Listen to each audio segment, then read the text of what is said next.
Selamat pagi Bapak Ibu Saudara sekalian. Hari ini kita akan bersama-sama menikmati ibadah untuk memperingati kenaikan Tuhan Yesus Kristus di ibadah tanggal 13 Mei 2021. Hari ini kita akan dilayani oleh Asisten Pendeta Bapak Adreng Jurit Pamungkas. Seruan berbakti kita pada pagi hari ini diambil dari Mazmur 148 ayat 1 sampai ayat kelima. Demikian firman Tuhan. Haleluya, pujilah Tuhan di sorga, pujilah Dia di tempat tinggi. Pujilah Dia, hai segala malaikatnya. Pujilah Dia, hai segala tentaranya. Pujilah Dia, hai matahari dan bulan. Pujilah Dia, hai segala bintang terang. Pujilah Dia, hai langit yang mengatasi segala langit. Hai air yang di atas langit. Baiklah semuanya memuji nama Tuhan. Sebab Dia memberi perintah, maka semuanya tercipta. Mari kita membawa pujian kita, membawa ucapan syukur kita. Sebab sungguh besar kasih-Nya, sungguh besar pengorbanannya, sungguh besar. Sungguh besar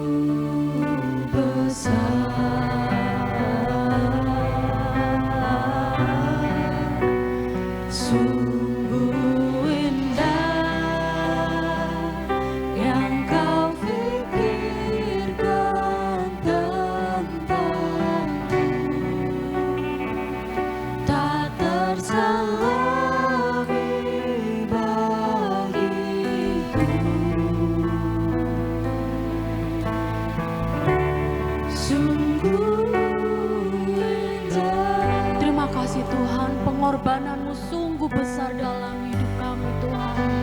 Sungguh besar pengorbanan-Mu bagiku, terlalu dalam untuk dimengerti.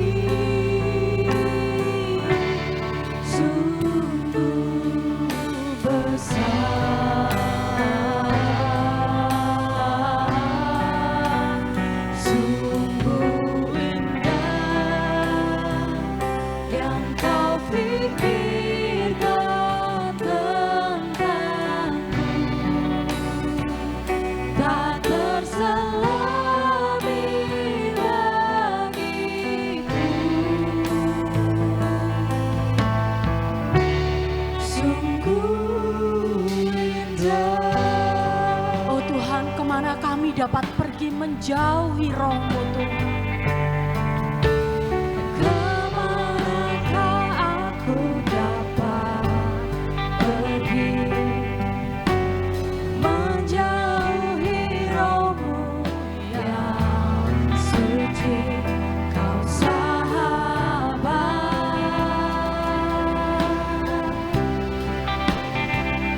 dan Kau dekat.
Menjadi sahabat kami Tuhan, dan Kau selalu dekat, tidak pernah meninggalkan kami Tuhan. Bahkan seluruh pengabdi, dengan apa kami membalasmu Tuhan? Bisa membalas kesalahan, sungguh tidak ada Yesus.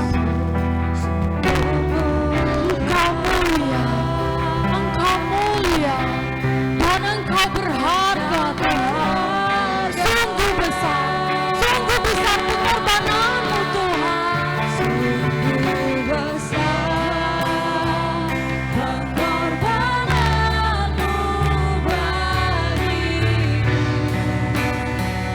terlalu dalam untuk dimengerti.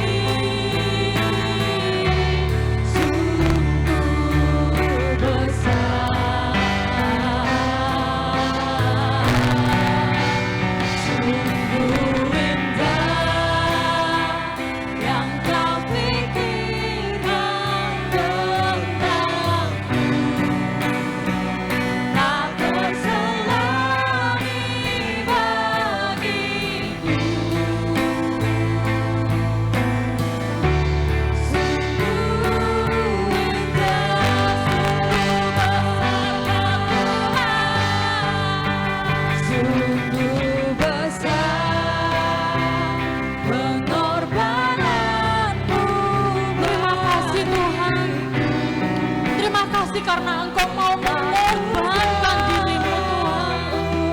Oh haleluya Yesus. Terima kasih Yesus Tuhan. Engkau sungguh besar Yesus.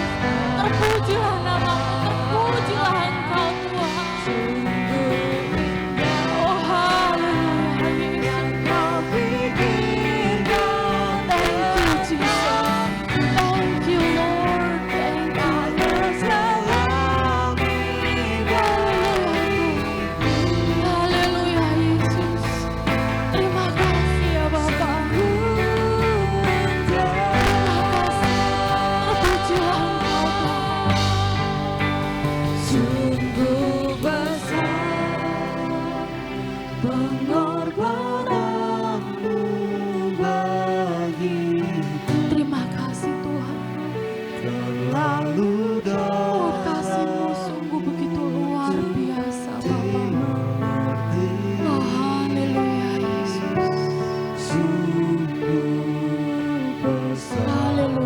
Thank you Jesus. Thank you Lord. Thank you.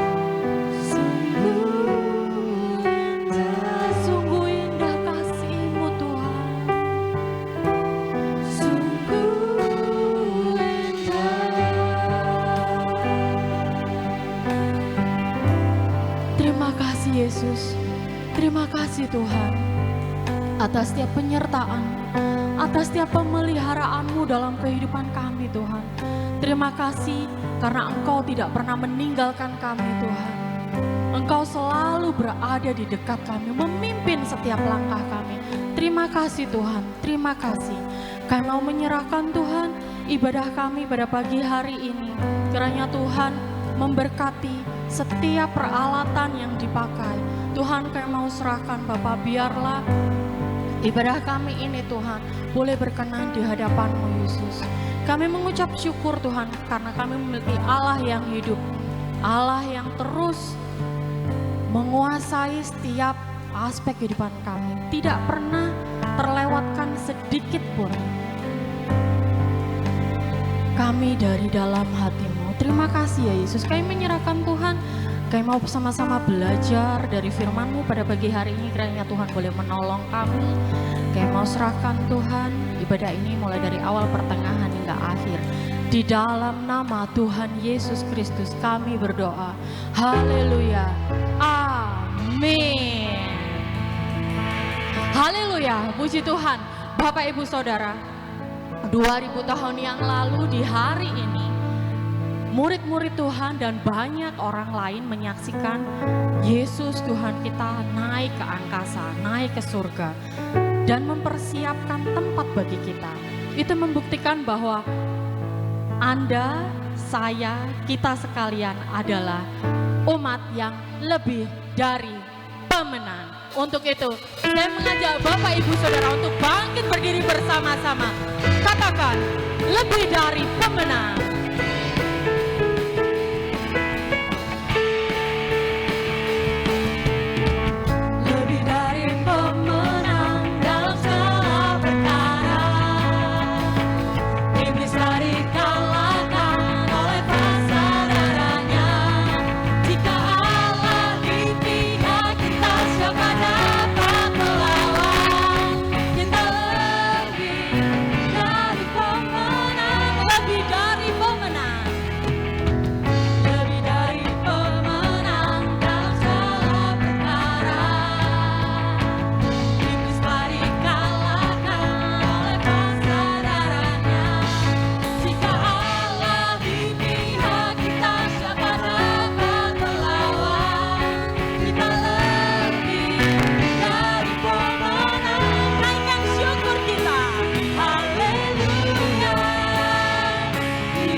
Bahwa kita semua lebih dari pemenang dalam setiap perkara hidup kita.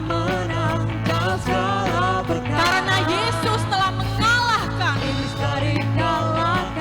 oleh kuasa darahnya. Saat kita berada di pihak Tuhan, tidak ada yang dapat melawan kita. Karena kita lebih dari pemenang.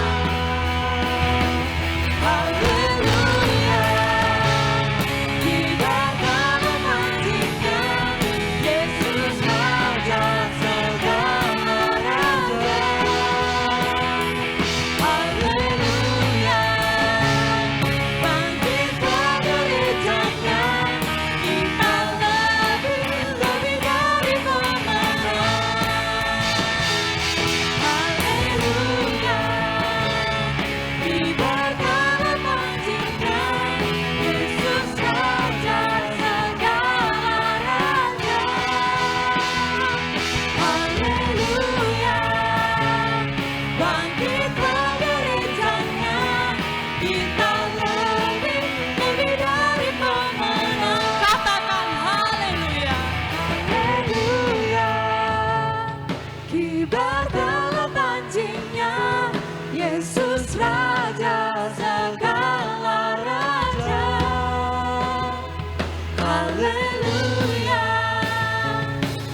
Saat ini mari kita bersama-sama mengingat bahwa hanya dengan firman-Nya di dalam setiap kehidupan kita itu akan membawa kita sanggup untuk terbang lebih tinggi lagi, mengatasi setiap permasalahan dalam hidup kita. Hanya dengan sayap-Mu saja Tuhan,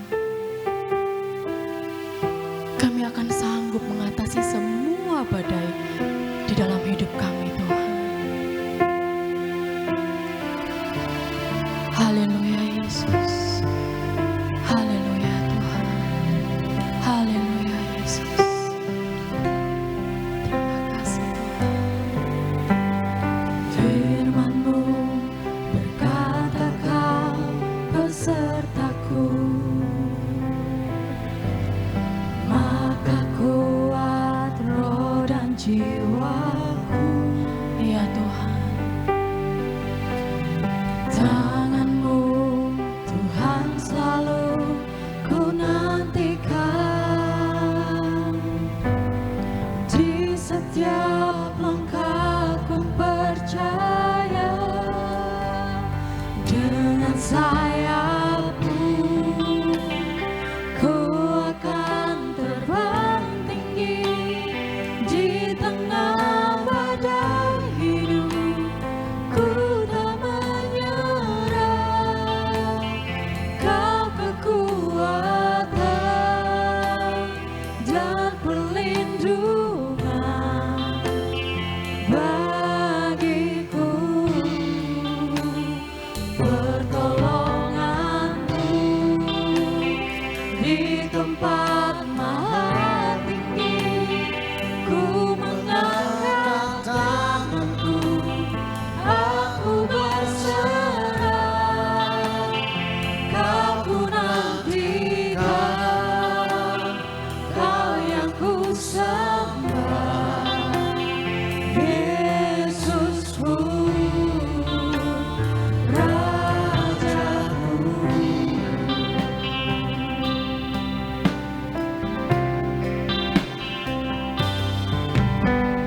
Firman-Mu berkata Kau besertaku,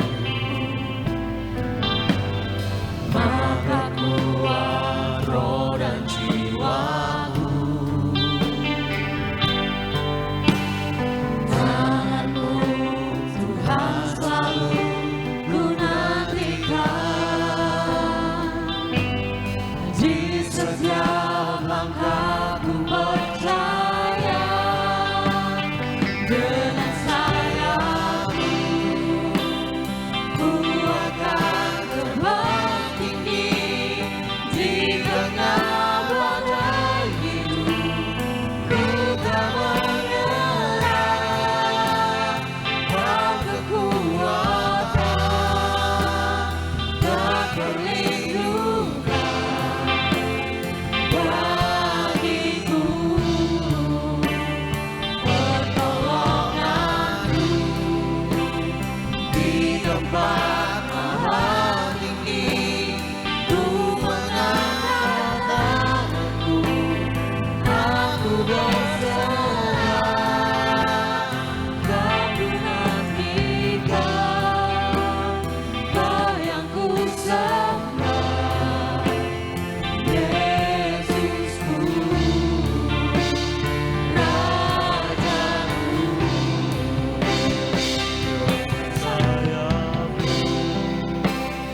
Ku akan terbang tinggi di tengah badai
mengangkat tanganku, aku berserah. Kau ku nantikan, Kau yang ku sembah, Yesusku, Rajaku. Kau ku nantikan, Kau yang ku sembah. Kau ku nantikan, Kau yang ku Kau yang ku sembah, nantikan Tuhan, Kau yang ku sembah. Kau ku nantikan, Kau yang ku sembah, Selalu ku nantikan dan selalu kami sembah. Kau ku nantikan, Kau yang ku sembah, Yesusku, Rajaku. Mari kita berdoa bersama-sama untuk persiapkan pikiran dan hati kita menerima berkat firman Tuhan. Tuhan Yesus, terima kasih untuk hari ini kami boleh Tuhan beri kesempatan untuk memperingati hari kenaikan Tuhan, dan saat ini kami mau mendengarkan firman Tuhan yang berasal daripadamu, yang akan Engkau sampaikan kepada kami semua, dan biarlah hati kami menjadi lahan yang subur yang siap ditanami kebenaran benih firman Tuhan. Pakailah hamba-Mu ini Tuhan, yang jauh daripada sempurna, yang tidak berdaya, yang terbatas akan kata-kata, terbatas akan pengetahuan, tetapi bersama dengan Roh Tuhan, kiranya Tuhan menolong kami menyampaikan maksud dan rencana Tuhan dalam kehidupan kami melalui firman Tuhan yang akan kami perhatikan bersama-sama. Terima kasih Tuhan untuk kasih setia Tuhan, sehingga Tuhan boleh menolong kami sampai detik hari ini. Di dalam nama Tuhan Yesus kami menyerahkan setiap kami. Tuhan-Mu akan berbicara, umat-Mu akan mendengar, pakai kami semua. Haleluya. Amin. Saya mengucapkan selamat pagi, siang, sore ataupun malam. Ya, kapanpun Anda menyaksikan tayangan ibadah kenaikan ini. Sekalipun tadi membawa acara atau WL menyampaikan selamat pagi, ya tidak apa-apa. Memang tujuannya supaya kita semua serentak beribadah di pagi hari, supaya pikiran masih fresh dan kita bisa beribadah bersama-sama, ya. Dan saya juga mengucapkan selamat Hari Raya Lebaran, ya. Selamat kembali ke fitrah, ya, menurut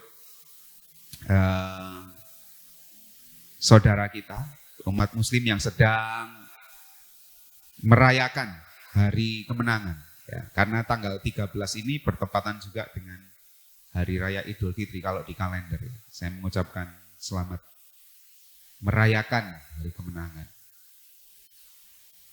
Selain itu, kita juga memperingatinya pada hari yang sama, tanggal yang sama, tanggal 13 Mei ini, kita memperingatinya sebagai hari kenaikan Tuhan Yesus Kristus. Hari kenaikan Tuhan Yesus Kristus. Setelah Dia turun ke dunia, menjadi manusia, Dia tumbuh menjadi seorang yang dewasa, yang disukai banyak orang, tetapi juga ada orang-orang yang tidak suka akan kehadirannya, ada orang-orang yang tidak menerima akan kehadirannya, tetapi Dia tetap menyatakan kasih-Nya, sehingga Yesus Kristus yang kita sebut sebagai Tuhan Allah kita, itu menyerahkan hidupnya, menyerahkan nyawanya, mati di atas kayu salib, yang sebelumnya harus menderita sedemikian rupa.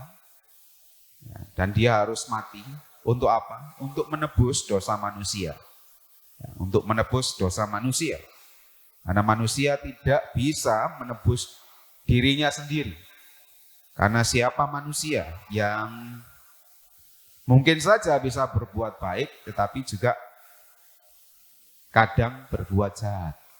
Allah adalah Allah yang kudus. Konsekuensi dosa adalah maut. Karena manusia tidak bisa menebus dirinya sendiri, maka Yesus yang mengambil bagian itu karena kasihnya kepada umatnya.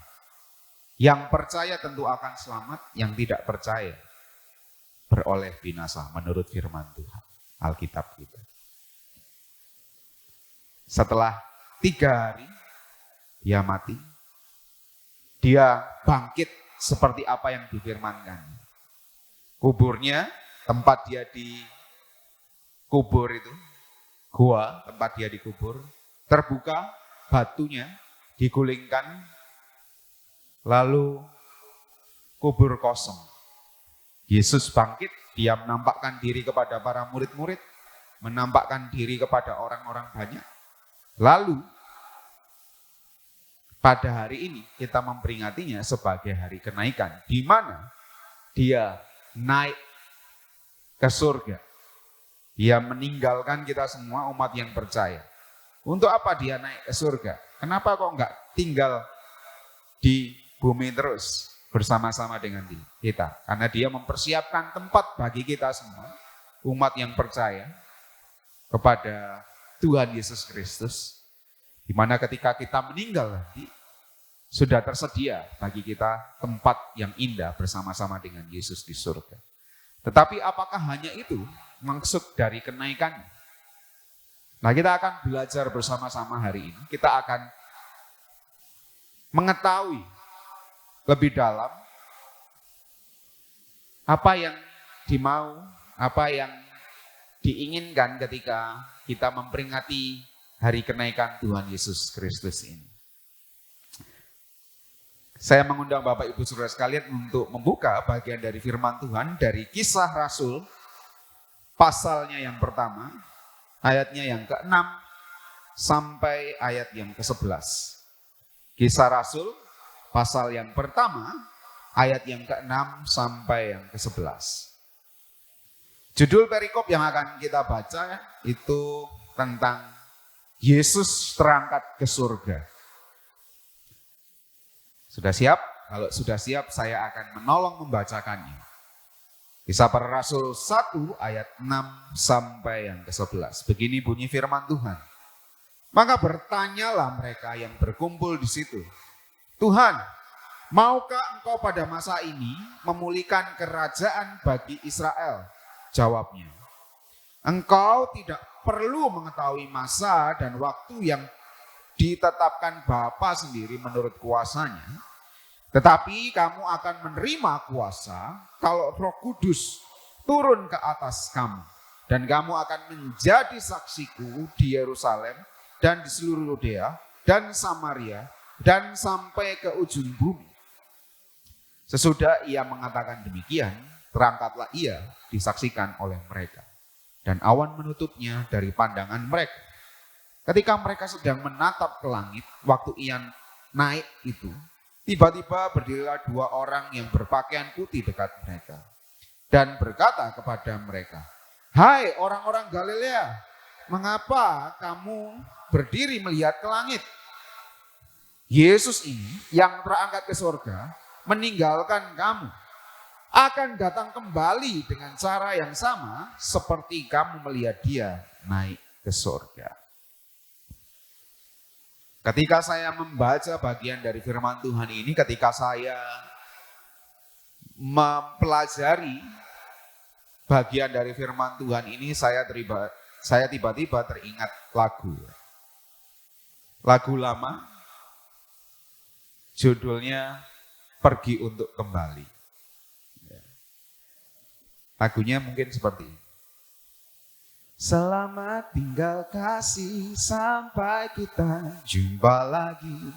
Aku pergi takkan lama, hanya sekejap saja. Ku akan kembali lagi, asalkan engkau tetap menanti. Judulnya itu Pergi Untuk Kembali. Ceritanya tentang sepasang kekasih yang salah satunya harus pergi meninggalkan yang lain. Ya, tetapi yang meninggalkan ini berjanji untuk datang kembali. Ya, untuk datang kembali. Tetapi yang pergi ini juga mewanti-wanti. Aku akan kembali kepadamu, asalkan engkau tetap setia menanti. Ya, ketika saya membaca bagian dari firman Tuhan ini, saya teringat lagu itu. Ya, mungkin maksud dan tujuannya berbeda, tetapi apa yang disampaikan lagu itu kira-kira hampir sama dengan apa yang ingin disampaikan oleh Tuhan Yesus. Ya, bukan berarti lagu itu menjadi semacam pandangan teologi, begitu tidak. Ini hanya ilustrasi saja. Nah, kita mau tahu peristiwa itu terjadi di mana ya. Peristiwa itu ya, itu tentang Yesus yang akan naik ke surga. Kejadian tercatat ya, kalau kita mempelajari bersama-sama bagian dari kitab Injil itu ya, Matius, Markus, Lukas, Yohanes. Kalau kita melihat alur ceritanya dan kita menyimak bersama-sama, nah diperkirakan ya, peristiwa ini terjadi di Bukit Zaitun di seberang Betania. Disinilah tempat di mana Tuhan Yesus maksudnya. Tuhan Yesus kembali ke surga. Artinya terangkat ke surga. Itu kita bisa lihat di Lukas 24 ayat 50-51 ya.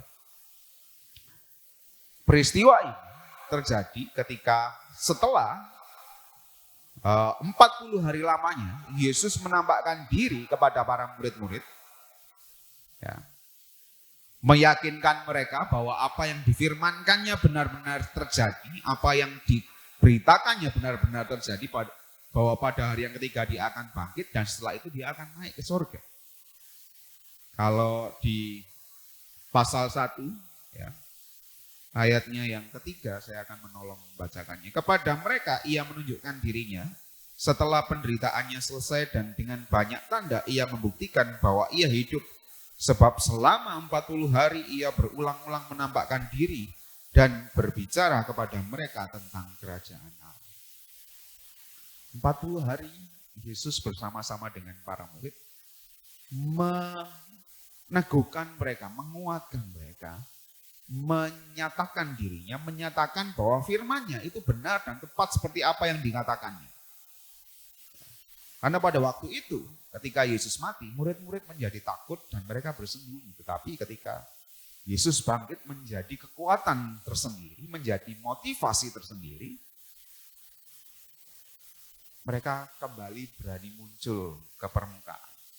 Artinya mereka berani kembali lagi menampakkan dirinya kepada para murid yang tadinya sembunyi karena takut dituduh yang macam-macam, dituduh mencuri jasad Yesus lah dan sebagainya.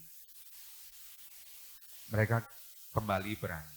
Nah, peristiwa ini terjadi di Bukit Zaitun di seberang Betania. Nah, ketika Yesus akan berangkat, ternyata terjadi percakapan di antara para murid dan Yesus. Ayat 6 berkata demikian. Maka bertanyalah mereka yang berkumpul di situ, Tuhan maukah engkau pada masa ini memulihkan kerajaan bagi Israel? Jawab Yesus, engkau tidak perlu mengetahui masa dan waktuku yang ditetapkan Bapa sendiri menurut kuasanya. Apa maksud dari peristiwa ini sehingga dicatat? Ternyata sebelum Yesus naik ke surga, murid-murid mengajukan pertanyaan. Murid-murid mengajukan pertanyaan, yaitu tentang pemulihan bagi Israel. Maksudnya apa? Pemulihan bagi Israel. Jadi ternyata murid-murid masih berpikir bahwa Yesus ini adalah Raja, Mesias yang akan memimpin orang Israel untuk mendapat kemenangan, kemerdekaan.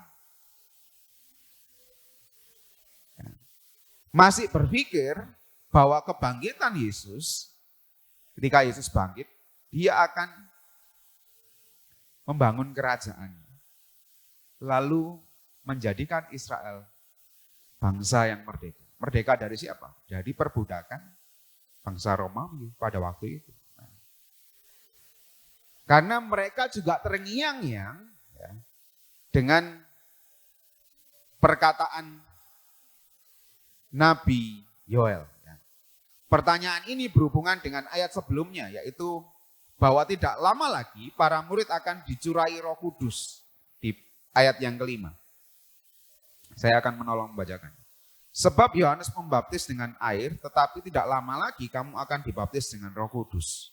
Pikirnya para murid, mereka seperti akan diberi kekuatan, lalu bersama-sama membangun kerajaan Israel. Lalu mereka juga terngiang-ngiang oleh perkataan Nabi Yoel. Dihubungkan oleh para murid dengan perkataan Nabi Yoel tentang hari Tuhan. Yoel 2 ayat 28. Saya akan menolong membacakannya. Yoel 2 ayat yang ke-28. Sebentar saya buka. Yoel 2 ayatnya yang ke-28.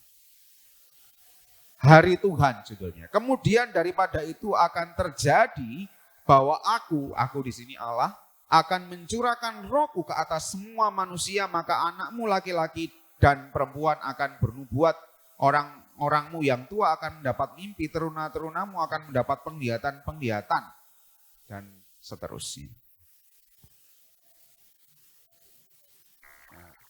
Pikirnya,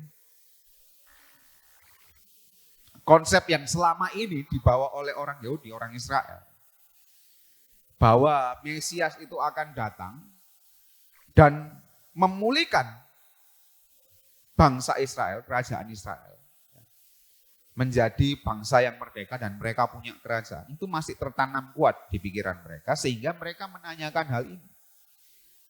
Tuhan, kapan Engkau akan memulihkan kerajaan Israel? Ya. Jadi konsep pemikiran para murid itu sebagai orang Israel yang masih mengharapkan Kristus segera membangun kerajaan secara harafiah, secara aktual, secara nyata di bumi. Memang nanti, bukan sekarang, nanti. Nah, kapan waktunya? Maka jawab Yesus kepada mereka. Jawab Yesus kepada mereka. Semua sesuai waktu Tuhan. Dan hanya Tuhan yang mengetahui. Itu di ayat 7. Semua sesuai waktu Tuhan. Di next slide itu ada, saya tulis. Jawab Yesus, semua sesuai waktu Tuhan. Dan hanya Tuhan yang mengetahui. Di ayat 7.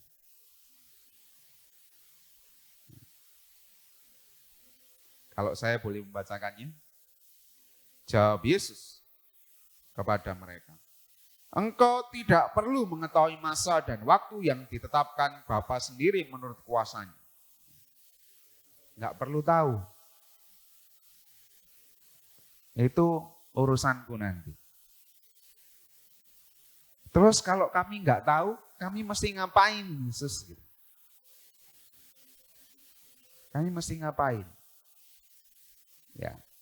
Bukan berarti ketika Yesus terangkat ke surga, dia terangkat begitu saja, tetapi dia mengkonfirmasi bahwa dia akan memberikan Roh Kudus-Nya yang akan dicurahkan kepada para murid, umat yang percaya kepadanya, yang akan menolong para murid untuk melakukan misi dari Allah. Di ayat 8 mengatakan demikian. Tetapi kamu akan menerima kuasa kalau Roh Kudus turun ke atas kamu. Dan kamu akan menjadi saksiku di Yerusalem dan di seluruh Yudea dan Samaria dan sampai ke ujung bumi. Tidak ditinggalkan begitu saja, tetapi Yesus Kristus, Tuhan Allah kita, berjanji bahwa akan diberikan Roh Kudus yang akan menolong para murid melakukan tugas dari Allah. Tugasnya apa? Tugasnya yaitu menjadi saksi dari Yerusalem, di seluruh Yudea dan Samaria, dan sampai ke ujung bumi. Ya. Ini berbicara soal teritorial. Yerusalem itu dekat dengan mereka. Yudea agak keluar sedikit. Ya. Samaria berbeda dengan mereka. Ya, berbeda dengan mereka, berbeda dengan orang Israel. Lalu ke ujung bumi, sampai ujung bumi. Mungkin kalau ditafsirkan kepada orang terdekat kita, saudara kita. Lalu orang di luaran sana, di Yudea, masih di wilayah Yerusalem. Lalu ke Samaria, orang yang bukan orang Israel, orang yang di luar Israel, ya, yang bukan satu suku, satu bangsa, keluar sampai batasnya ke ujung bumi. Ya, itu yang diinginkan Yesus kepada para murid-murid ketika dia meninggalkan para murid-murid. Tapi dia tidak meninggalkan begitu saja. Dia menyertakan Roh Kudus kepada setiap orang yang percaya kepadanya.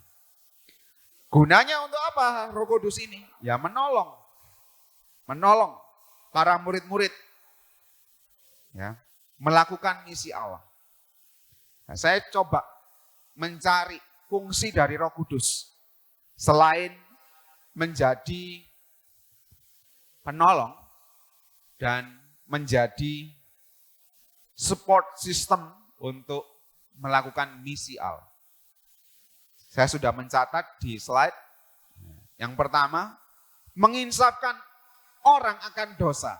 Fungsi Roh Kudus ya. Yang pertama, menginsafkan orang akan dosa.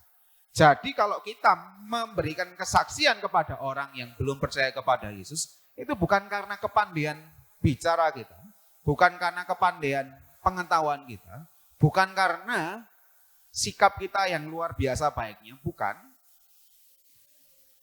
Tetapi karena Roh Kudus yang bekerja. Kita hanya sebagai alat saja. Yang bekerja menginsafkan orang itu. Itu adalah Roh Kudus.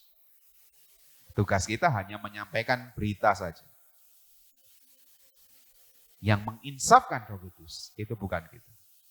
Tapi Roh Kudus. Yang menginsafkan orang itu bukan kita tetapi Roh Kudus. Yohanes 16 ayat 8-11 mengatakan demikian. Lalu setelah orang itu diinsafkan, menerima Yesus, menerima pengampunan itu, menerima anugerah itu, Roh Kudus juga akan menuntun orang itu berjalan di dalam kebenaran. Bukan karena kita terus mementori mereka. Memang kita fasilitasnya, kita sarananya, tetapi yang bekerja sepenuhnya adalah Roh Kudus. Menginsafkan orang, menuntun orang itu pada kebenaran. Dan ketika orang itu, orang yang baru percaya itu, mengalami kesulitan di dalam menjalani kekristenan, Roh Kudus sekali lagi menjadi penolong bagi dia. Yohanes 14 ayat 16. Ketika orang yang baru percaya itu atau orang yang percaya itu mengalami kesedihan, maka Roh Kudus juga yang akan memberikan penghiburan. Kita sarananya.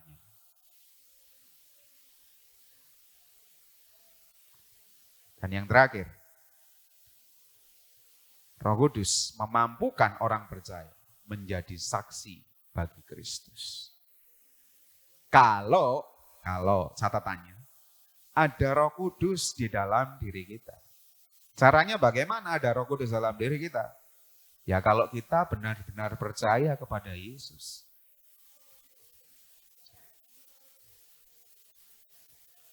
Memang banyak orang yang menyebut Yesus adalah Tuhan, tetapi apakah benar ada Tuhan di dalam dirinya? Kalau benar-benar ada Tuhan di dalam dirinya, maka Roh Kudus ini akan bekerja secara luar biasa dan menuntun orang menjalani hidupnya seturut dengan kehendak Kristus. Kalau belum, nah mesti dipertanyakan lagi, benarkah aku mempersilakan Yesus Kristus tinggal dalam hatiku? Kalau belum, bertobat ya. Hal ini juga menyatakan bahwa Allah tetap berbicara dan menyatakan diri kepada umatnya. Jadi meskipun secara kasat mata ya, secara terlihat pada waktu itu para murid melihat Yesus itu naik ke surga, meninggalkan para murid-murid, orang yang percaya ya, kepadanya. Tetapi Yesus tidak meninggalkan begitu saja. Dia menyertakan Roh Kudus yang menyatakan dirinya, yang menyatakan bahwa Allah, Yesus Kristus sendiri tetap berbicara, tetap menyatakan dirinya kepada umatnya. Seperti yang kita pelajari beberapa minggu ini. 1 bulan ini kita belajar tentang bagaimana Allah berbicara dan menyatakan dirinya kepada para umat.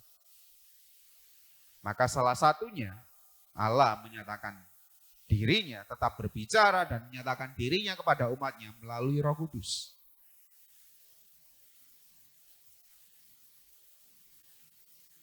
Tidak pernah meninggalkan kita sendiri. Aku kok sendiri ya Tuhan, kenapa Engkau meninggalkan aku sendiri? Kenapa Engkau tidak menolong aku? Maka yang perlu ditanyai bukan Tuhan. Yang perlu ditanyai diri kita sendiri. Apakah Yesus benar-benar ada dalam diri kita? Sekalipun dia belum ada di dalam diri kita, dia selalu mengetok hati kita. Ayo izinkan aku masuk, biar aku bisa menolongmu. Biar aku bisa menuntunmu. Biar kamu gak merasa sendiri, ayo izinkan aku masuk.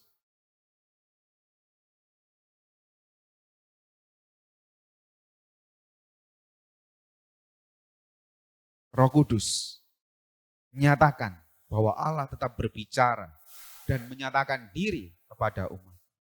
Dia tidak pernah meninggalkan kita sendiri.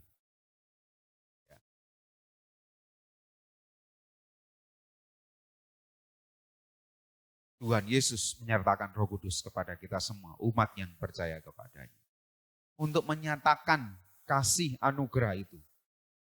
Sampai ke ujung bumi. Menyatakan berita kesukaan itu bahwa ada keselamatan di dalam nama, di dalam pribadi yang kita sebut sebagai Tuhan Yesus Kristus. Dia tidak pernah menyatakan, dia tidak pernah membiarkan diri kita sendirian. Dia selalu menolong kita. Nah sesudah itu, sesudah percakapan itu selesai, maka Yesus terangkat.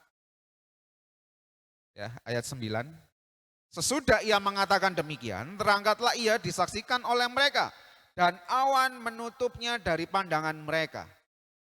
Ketika mereka sedang menatap ke langit, ayat 10, waktu ia naik itu, tiba-tiba berdirilah 2 orang yang berpakaian putih dekat mereka. Ayat 11 berkata, dan berkata kepada mereka, hai orang Galilea, mengapa kamu berdiri melihat ke langit? Yesus ini yang terangkat ke surga meninggalkan kamu akan datang kembali dengan cara yang sama seperti kamu melihat dia naik ke surga. Nah, setelah Yesus naik ke surga, ternyata para murid, umat yang percaya kepadanya, yang menyertai para murid juga pada waktu itu, melihat sampai terbengong-bengong. Ya. melihat kejadian itu sampai terbengong-bengong. Dan akhirnya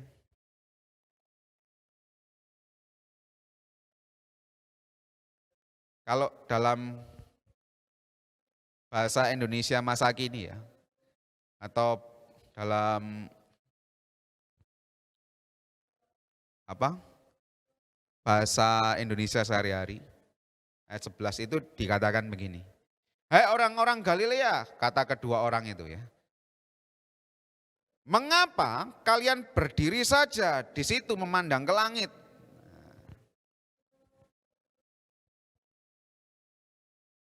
Basa Jawa ini itu nyemoni. Nyemoni itu apa ya? Menegur gitu ya. Kamu ngapain di sini saja? Ayo sudah, segera pergi dan lakukan apa yang Tuhan Yesus perintahkan. Maksudnya seperti itu.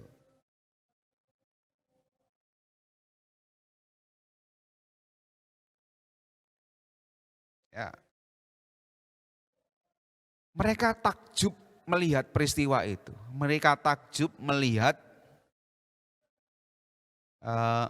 situasi yang fenomenal itu. Nah kadang orang-orang Kristen hanya berhenti pada situasi yang fenomenal saja.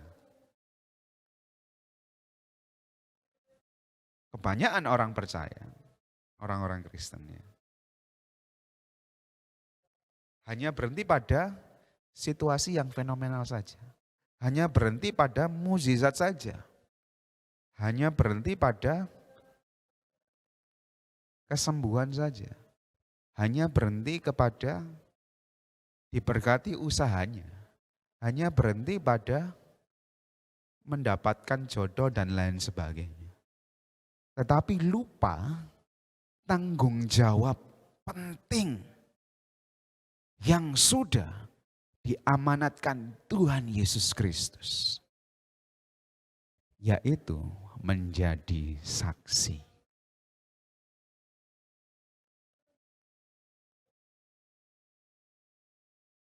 Nah, kalau sudah mendapati situasi yang fenomenal, sampaikan itu kepada orang banyak, beritakanlah Yesus. Jangan diambil sendiri berkat itu. Jangan hanya berhenti di saya, tetapi sampaikan berita kesukaan itu kepada orang lain. Sehingga orang lain menjadi percaya. Ya paling tidak mereka curious ya. Mereka Mereka bertanya-tanya. Mereka kepo. Masa benar sih Yesus sefenomenal itu? Nah, kalau sudah begitu, kita tinggal masuk pelan-pelan. Enggak percaya? Ayo sini tak ajari. Tak kasih tahu bahwa Yesus memang benar-benar fenomenal.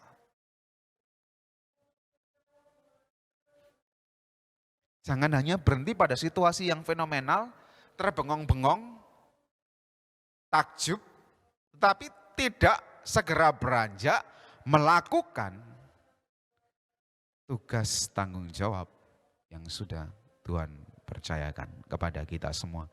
Umat yang mengaku percaya kepada Yesus. Maka penting untuk kita terus melakukan apa yang Tuhan Yesus mau di dalam kehidupan kita. Mengharapkan Yesus melakukan mukjizat itu penting. Menerima berkat apapun itu, kesembuhan, jodoh, diberkati bisnisnya, itu penting. Tetapi yang tidak kalah penting daripada semuanya itu, ketika kita sudah menerima semuanya itu, ataupun kita masih dalam proses menerima semuanya itu, tugas yang utama yaitu diri kita harus menjadi saksi bagi Kristus. Ditegur sama dua malaikat. Kamu ngapain di sini aja, ayo. Segera lakukan apa yang Tuhan perintahkan. Selain itu, kenaikan Tuhan Yesus juga menjadi konfirmasi bahwa dia akan datang kembali seperti dia terangkat ke surga. Ayat 11 mengatakannya demikian. Seperti lagu yang di awal tadi. Hanya sekejap saja, ku akan kembali lagi, asalkan engkau tetap menanti.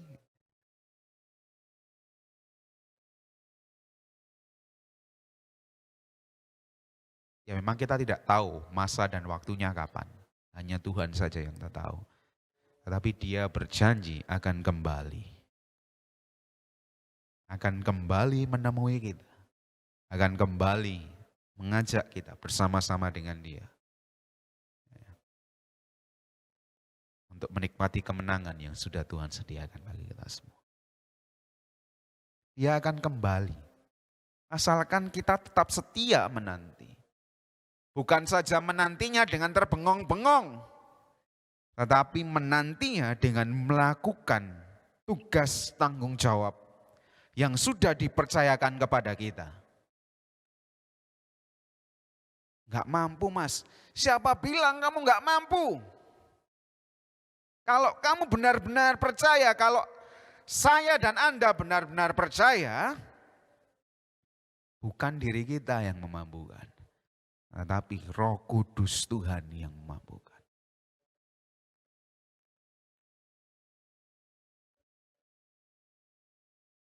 Sehingga sebagai kesimpulan Bapak Ibu Saudara sekalian,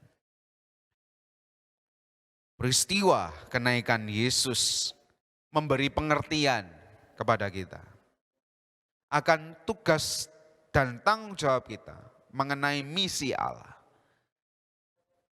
Sehingga peristiwa kenaikan Yesus Kristus yang setiap tahun kita peringati, setiap tahun kita lakukan ibadah, setiap tahun kita menyelenggarakan seremonial untuk memperingati kenaikan Tuhan Yesus ini, akan mengingatkan kita akan tugas tanggung jawab kita terhadap misi Allah yang sudah Tuhan percayakan kepada kita semua.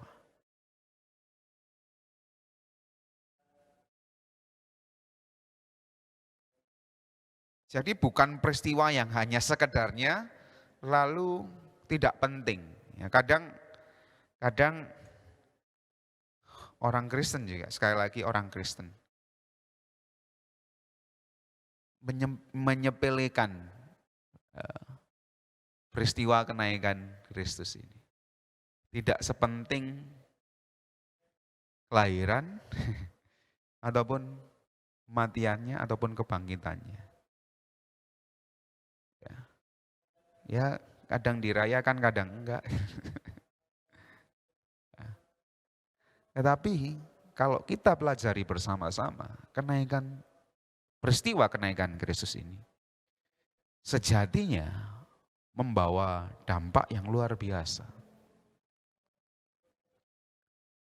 Dia kembali ke surga, mempersiapkan tempat bagi kita.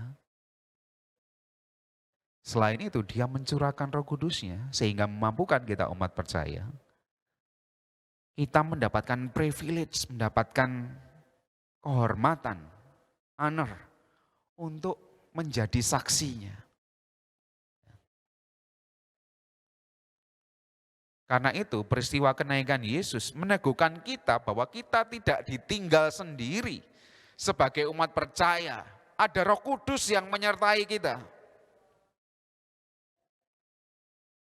Dan di dalam peristiwa ini mengkonfirmasi, menyatakan sendiri lewat ayat yang kita sudah baca bahwa dia akan datang kembali menemui kita.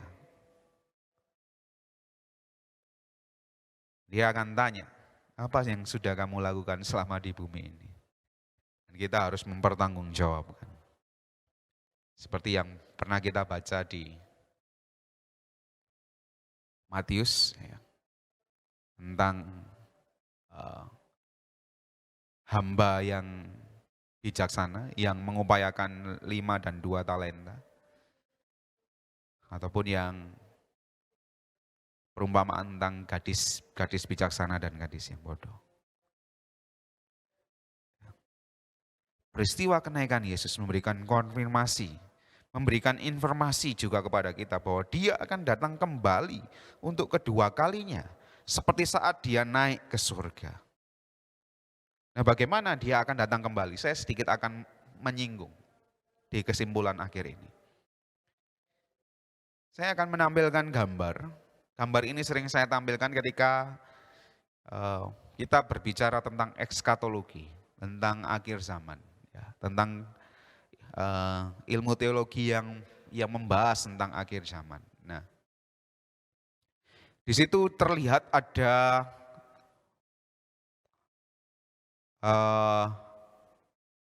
panah warna biru yang ke atas, lalu di sampingnya ada panah warna coklat. Nah, Yesus akan datang kembali ke dunia ini dengan dua waktu, dua kesempatan. Yang pertama, itu kita bisa lihat di 1 Tesalonika 4 ayat 16-17. 1 Tesalonika 4 ayat 16-17. Begini bunyinya. Ini bagian pertama ketika Yesus menghampiri umat yang percaya. Sebab pada waktu tanda diberi, yaitu pada waktu penghulu malaikat berseru dan sangkakala Allah berbunyi, maka Tuhan sendiri akan turun dari surga. Dia turun dari surga. Dan mereka yang mati dalam Kristus akan lebih dahulu dibangkitkan. Turun dari surga. Mereka yang mati, yang percaya, orang percaya, umat percaya yang mati terlebih dahulu, ya. Misalnya bapak saya, almarhum, ataupun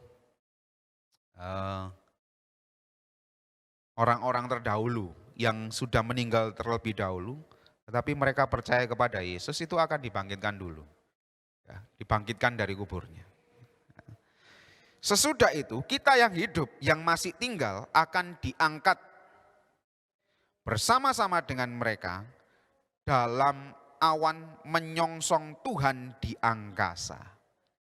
Jadi Tuhan tidak turun ke bumi, tetapi dia di angkasa. Ini kedatangannya yang pertama. Kedatangan yang pertama. Dia menjemput orang-orang yang percaya, yang pertama orang yang meninggal dulu, dibangkitkan. Lalu orang yang masih tinggal, yang masih hidup, yang masih jalan-jalan seperti ini, yang bisa menggerakkan kakinya seperti saya ini, tiba-tiba diangkat, ya, tinggal bajunya saja. Menyongsong Tuhan di angkasa. Ya. Lalu diangkat, ya. Menyongsong Tuhan di angkasa. Demikianlah kita akan selama-lamanya bersama-sama dengan Tuhan. Itu kedatangan yang pertama. Lalu kedatangan yang kedua, kita bisa lihat di Wahyu 19. Ya, Wahyu 19 ayat 11 sampai 16. Lalu aku melihat sorga terbuka, sesungguhnya ada seekor kuda putih, dan ia akan menungganginya. Dan ia yang menungganginya bernama yang setia dan yang benar. Ia menghakimi dan berperang dengan adil. Nah, peristiwa ini terjadi ketika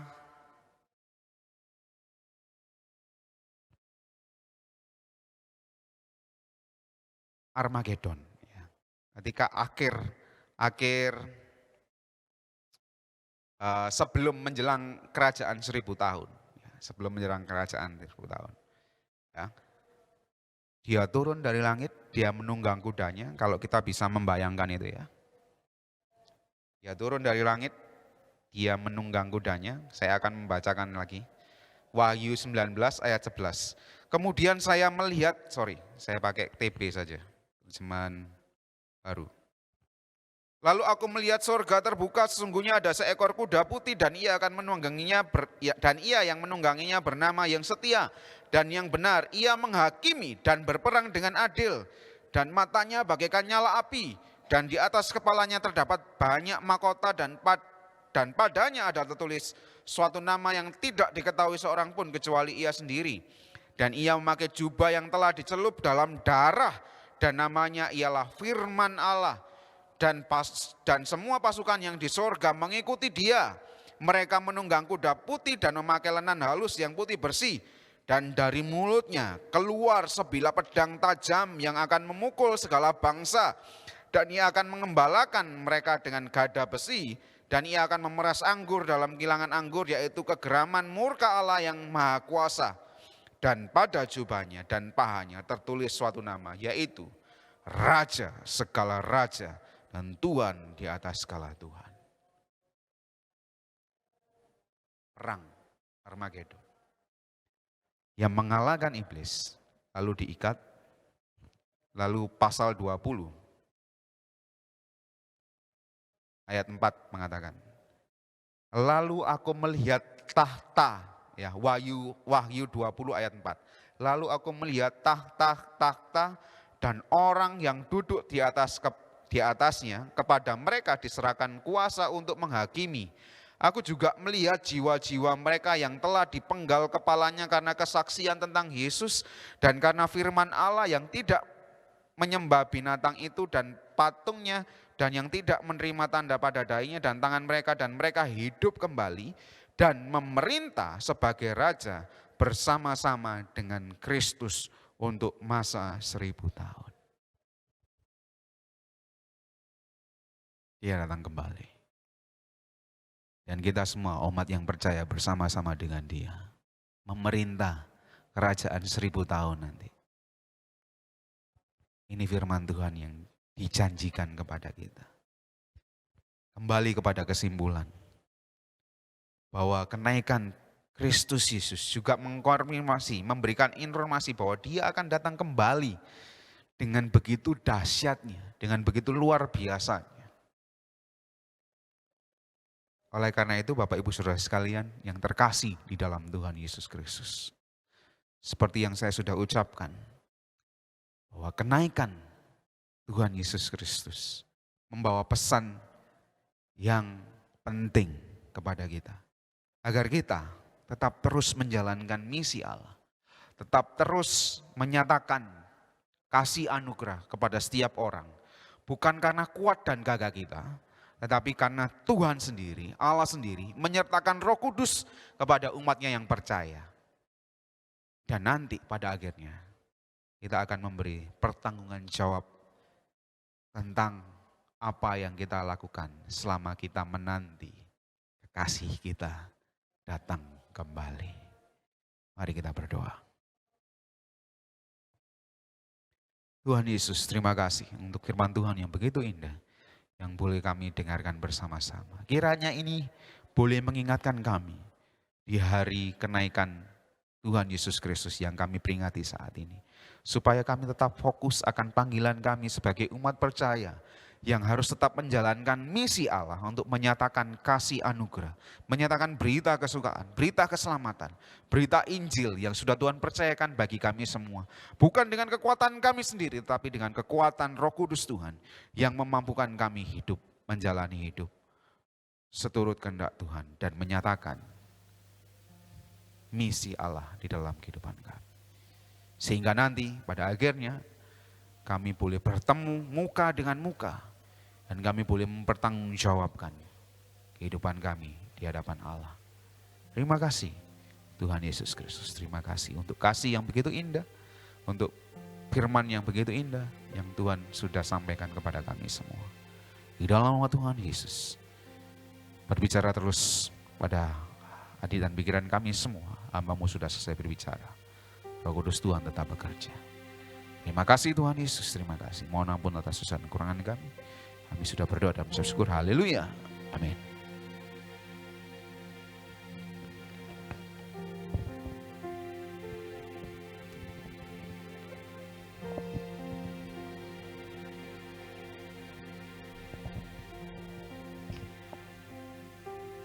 Mari kita bersama-sama menaikkan pujian kita, harapan kita, doa kita bahwa kiranya Tuhan selalu memberikan kita hati sebagai hamba yang setia untuk melakukan apa yang Tuhan kehendaki dalam hidup kita.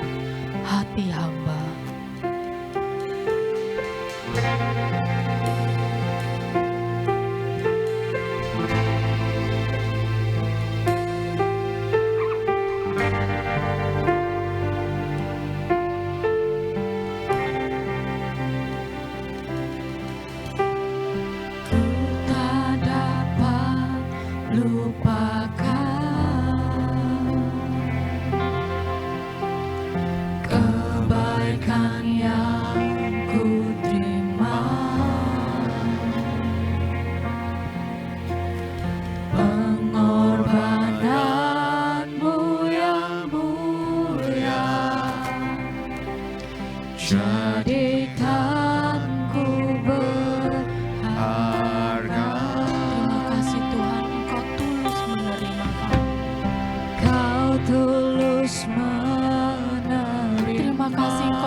Bahkan ketika kami berdosa Tuhan, ketika kami tidak layak Yesus,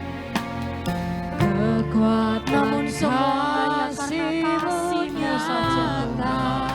Terima kasih ya Yesus. Memulihkan hidupku. Haleluya Tuhan. Kau bukan Tuhan yang melihat rupa, Kau bukan Tuhan yang memandang harta. Hati hamba yang selalu Kau cari, biar Kau temukan di dalamku. Selama ku hidup, ku mau menyembah-Mu, sebab Engkau sangat berarti bagiku. Yang terbaik yang ada padaku, ku persembahkan kepadamu, Yesusku. Terima kasih Tuhan.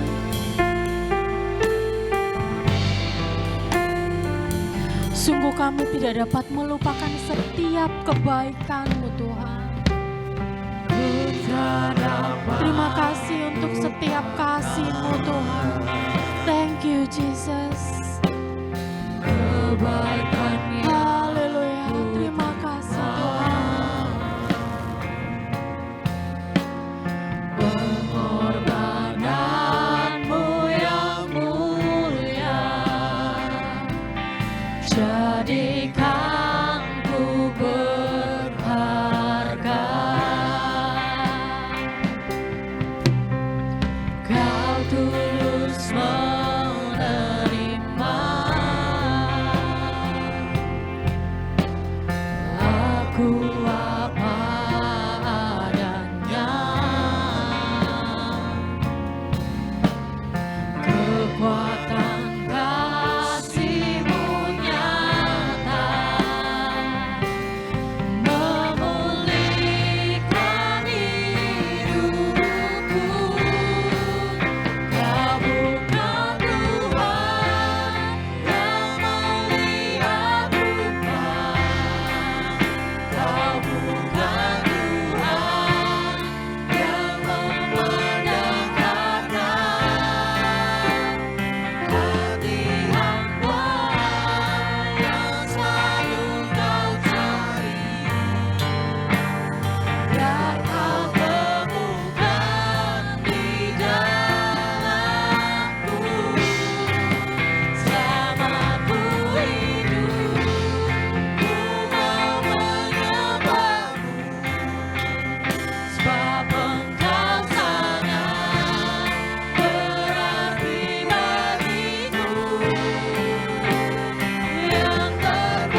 biar kau temukan di dalamku. Selama ku hidup, ku mau menyembahmu, sebab Engkau sangat berarti bagiku. Yang terbaik yang ada padaku, ku persembahkan kepadamu. Yang terbaik yang ada padamu, ku persembahkan kepadamu. Yang terbaik hanya bagimu Tuhan. Yang terbaik yang ada padamu, ku persembahkan kepadamu,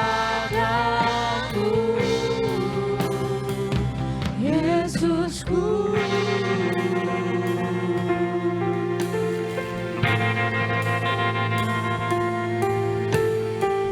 Haleluya. Terima kasih Yesus.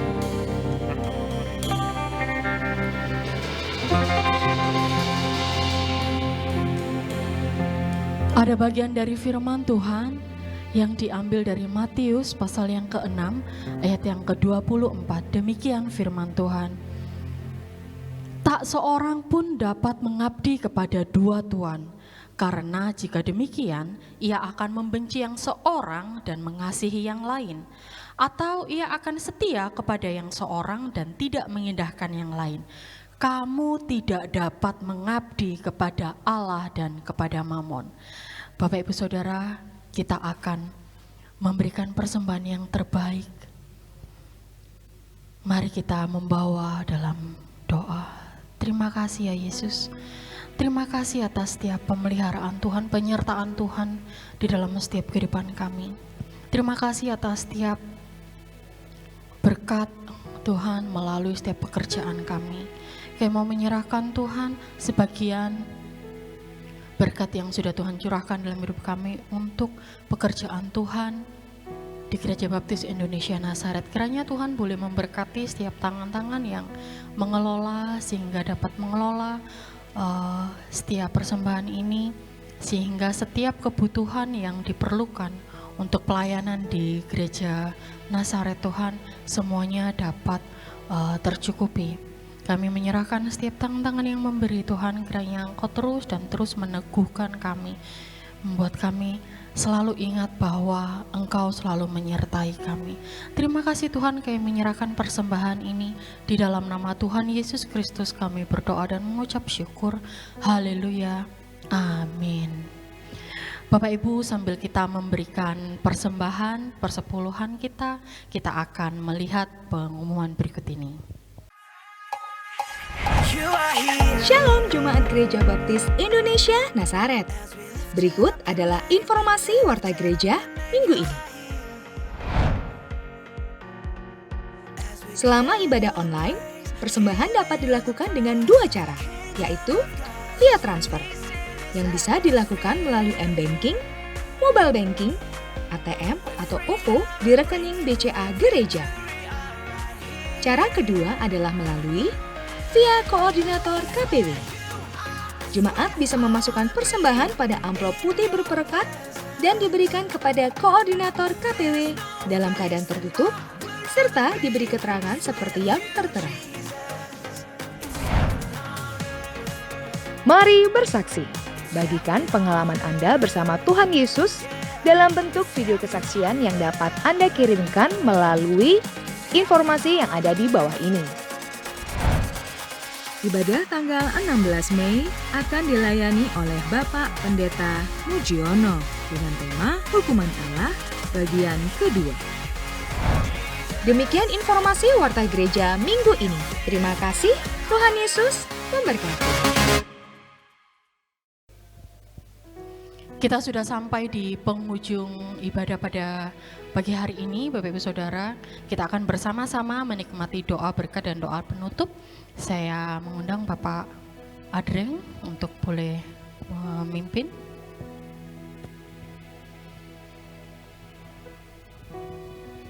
Mari kita mengakhiri ibadah kenaikan Tuhan Yesus Kristus yang kita peringati.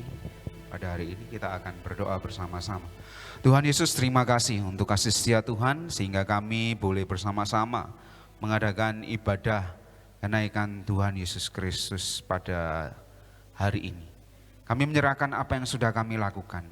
Setiap puji-pujian penyembahan kami, setiap naikkan syukur kami, setiap firman Tuhan yang sudah kami dengar, yang sudah kami baca bersama-sama dan yang sudah kami pelajari bersama-sama.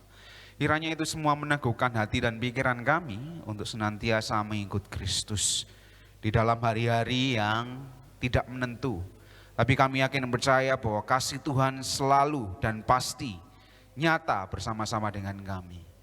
Biarlah Roh Kudus Tuhan terus meneguhkan kami semua akan panggilan kami untuk mengikut Kristus, akan tugas tanggung jawab kami sebagai umat Tuhan, yaitu menyatakan kasih Tuhan kepada setiap orang yang kami temui, sehingga banyak orang boleh dimenangkan, nama Tuhan dipermuliakan. Kami menyerahkan ibadah kami ini Tuhan. Kami terus berdoa untuk bangsa negara kami, di mana saat ini juga kami menikmati bersama-sama dengan saudara-saudara kami yang lainnya hari Idul Fitri. Kami menyerahkan agar dalam situasi perayaan hari besar Idul Fitri ini, hari raya Idul Fitri ini boleh berjalan dengan aman, nyaman, maksimal, dan berkat-berkat Tuhan nyatakan atas kami semua. Jika saat ini kami tidak bisa bertemu sanak famili kami, ketika hal yang biasa untuk kami boleh bertemu dengan mereka ketika hari Idul Fitri, tapi biarlah kesempatan ini tidak menyurutkan untuk kami boleh tetap menyatakan kasih Tuhan atas mereka semua. Terima kasih Tuhan, terima kasih untuk semua. Sekali lagi kami menyerahkan setiap hamba-Mu yang sudah bertugas, peralatan yang kami pakai, kami mengucap syukur Tuhan telah menolong kami. Menyerahkan juga untuk setiap umat Tuhan yang sudah menyaksikan ibadah perayaan memperingati kenaikan Tuhan Yesus Kristus ini, kiranya Tuhan memberkati mereka semua dimanapun mereka berada. Akhirnya mari kita terima berkat yang daripada Allah Bapa kita, kasih dari Tuhan Yesus Kristus, tuntunan dan penyertaan Roh Kudus menyertai kita dari sekarang sampai selama-lamanya, sampai Yesus datang kedua kali.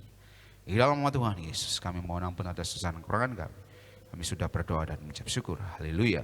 Amin.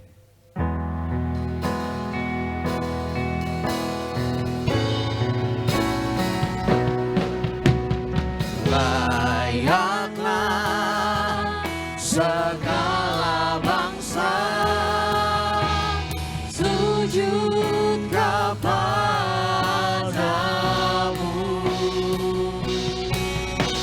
sebab Kau Allah yang kudus, layak disembah. Sebab Kau Allah yang kudus.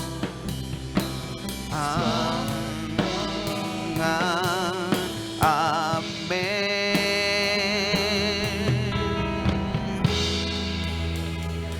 Selamat siang, Tuhan Yesus memberkati kita sekalian.